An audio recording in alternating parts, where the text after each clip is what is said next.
이준석 방통위원장은 지금은 직무가 중지되어 있습니다. 이틀 만에 전격적으로 국회에서 탄핵을 통과시키기 때문인데 그래서 아무 일도 하지 못하게 되어 있습니다.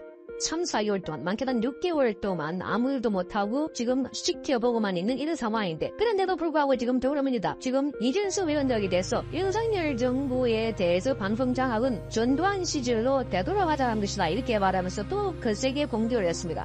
지금 이준석 한 사람만 바뀌었고 전격적으로 업무가 정리되는 상태에서도 다시 전두환 전 대통령 시절을 연상하면서 지금 방송을 장악하려고 하고 있다. 이런 이야기를 하는 거 보면 정말 이준석 위원장이 무섭긴 무섭는 것보다 그러니까 직무가 정리된 상태에도 끊임없이 이준석을 공격하고 윤석열 대통령을 비판하고 있는 걸 보면 그동안 이들이 MBC를 얼마나 잘 요긴하게 써먹는지 방송을 장악해가지고 얼마나 이들이 공영방송 그리고 특히나 지상파 방송들을 겉토기 득을 보고 그게 이제 사실상 하나 둘씩 무너진다 생각하니까 굉장히 불안감을 호소하고 있는 걸로 보입니다.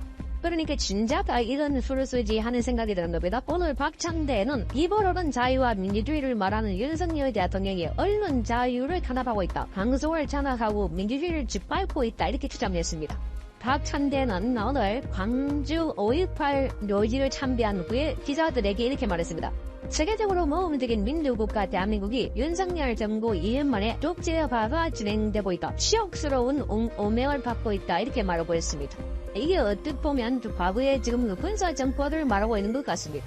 윤석열 정부 그러니까 지금 가장 법치를 존중하고 그래서 의견 따윈도 하지 않고 그러니까 어느 정부 같으면 바로 정부를 맡기고 한 뒤에 방송사업도 정상화하겠다고 했을 텐데 그렇게 하지 않았습니다. 문재인 때는 정권 거치고 난 뒤에 7개월 만에 전격적으로 KBS와 MBC 이사들을 몰아내고 그리고 사장을 바꿈으로 해서 방송을 장악했습니다. 그래놓고 집회머리에 이 방송을 전적으로 앞장세워가지고 그래서 보수 개명하는데 앞장서고 그래서 그 이 방송에서 보도하고 하면 바로 검찰에서 그 보도된 내용에 따라서 보수 진영인 사람들을 소환해가지고 혁명으로 구속하고 1000명에 대해서 수사를 했습니다. 그 가운데 대통령 2사람, 국정원장 3사람, 많은 사람들이 또 그딴 선택을 냈습니다. 그래서 지금 이 건을 보면 자기들이 한 짓에 대해서는 방송을 철저하게 장악해서 그래서 폭주를 해놔놓고 지금 와서 방송을 정상화한다고 하니까 나 전두환 시절처럼 이렇게 몰아가고 있는 이런 상황이라는 걸 보면 그야말로 딱 한 사람 이준석 위원장만 바뀌었을 뿐인데 지금도 직무가 정리되어 있는데 그걸 지금 두려워하고 보앱을 들고 있다 하는 생각이 드는 겁니다. 박찬대는 이렇게 말합니다. 지금 KBS를 장악하고 YTN을 민영화했고 이제는 MBC마저 권력을 애완견으로 만들려고 하고 있다. 이렇게 말했습니다. 이후 지금까지 KBS와 MBC, YTN 전부 다 장악해가지고 지난 문재인 5년 그리고 윤석열 정부 2년 동안 철저하게 이용해 먹었던 자들이 이제 정상화한다고 하니까 이거를 그야말로 장악한다고 이렇게 즉반하장식의 발언을 하고 있습니다. 그러면서 이렇게 말합니다. 1980년 5월 광주 시민들이 계엄군 청탄에 피 흘려 두고 갈 때 광주 시민들을 폭도로 묘사했고 폭동이라고 했다. 신문 방송 어디에서도 최대한 진실은 찾아볼 수가 없었다. 윤 대통령과 국민의힘이 추진하는 방송 장악은 그 시절로 돌아가자는 것과 하나도 다르지 않다. 이렇게 말했습니다. 이런 세력들은 걸핏하면 5.18 임금 개선에 씌워가지고 그래서 억울하게 당하고 있다. 또 말하자면 독재 세력들의 탄압을 당하고 있다. 이 프레임을 씌워가지고 끊임없이 5.18 이용해 먹고 방주를 이용하고 있다는 겁니다. 그러니까 지금 어떤 시대인데 자기들이 철저하게 이용해가지고 MBC가 어떻게 방송했습니까? 그동안 KBS가 또 무슨 방송을 해왔습니까? 그런데 지금 그걸 정상화하겠다고 하니까 지금 갑자기 또 5.18 이야기를 꺼내면서 군부 독재 시절로 돌아가자고 한다. 이런 식으로 프레임을 씌우고 있는 겁니다. 그러면서 지금 5.18 민주운동을 사태로 묘사했고 전두환을 희생양이라고 말하는 이준석 위원장을 임명했다. 이유가 그것을 정리한다. 이렇게 말했습니다. 그러니까 지금 보니까 이준석 이 한 사람 때문에 집단 멘붕이 돼 있는 더불어민주당이 아닐까 이렇게 보이는 겁니다. 그러니 그동안 이준석을 왜 그렇게 압박하고 겁박하고 청문회를 보통 하루 정도 하는데 3일까지 연장했고 그리고 나중에는 이준석의 탄핵을 추진하면서 본회의에 탄핵을 올려가지고 탄핵을 통과시킨 그날에도 국회에 불러가지고 현안질의를 하겠다. 그래서 사실상 청문회를 4일째 하겠다 하는 것도 오히려 오직 이준석을 막으려고. 그런데 이준석은 3일 동안 탈탈 털어봐도 아무것도 나오지 않았습니다. 법인카드를 아무리 틀어봐도 김혜경과 같이 법인카드, 은기도의 예산 가지고 법인카드 가지고 초밥 사먹고 쇠고기 사고 엉너클 샌드위치 사고 다 했는데 이준석은 그야말로 MBC 법인카드고 사자머리 쓸 수 있는 법인카드였습니다. 그거 사용했다고 다 틀었지만 사적으로 사용한 게 나오지 않았습니다. 그러니 이들은 거의 멘붕이 돼 있다. 그러니까 지금 이걸 박찬대나 이재명이나 거기 더불어민주당의 이 반응을 보면 그동안 MBC를 비롯해서 공영방송을 얼마나 이들이 잘 이용해 먹고 교묘하게 그걸 가지고 이론 제작을 하거나 혹은 프레임을 만들어가지고 가짜뉴스를 만들어가지고 퍼뜨리는다 한 것을 볼 수 있는 대목이 아닐까. 그러니까 지금 이 이준석 위원장에 대해서 지난번에 청문회 때도 5.18이 이게 뭐 폭동인가 12.12 사태를 뭘로 얘기하는가 5.16 그때 단박인명인가 언더 프레임을 씌워가지고 준동영은 아예 대변인스가 생각난다. 이준석은 반통위원장에게서는 절대 안 된다. 무섭다. 이렇게 말하면서 그야말로 절절 매는 모습들을 보였습니다. 이게 지금 이준석 위원장이 확실하게 방송을 바로 닫겠다. 그러니까 이준석 위원장은 바로 임명장을 받자마자 바로 과천에 와서 MBC와 KBS 이 사진을 직접적으로 선임했습니다. 그렇게 해서 MBC를 선임하자마자 바로 초력이 발생되고 뭐 KBS는 이사를 선임하고 대통령이 임명 제도하니까 당일날 다 이루어졌습니다.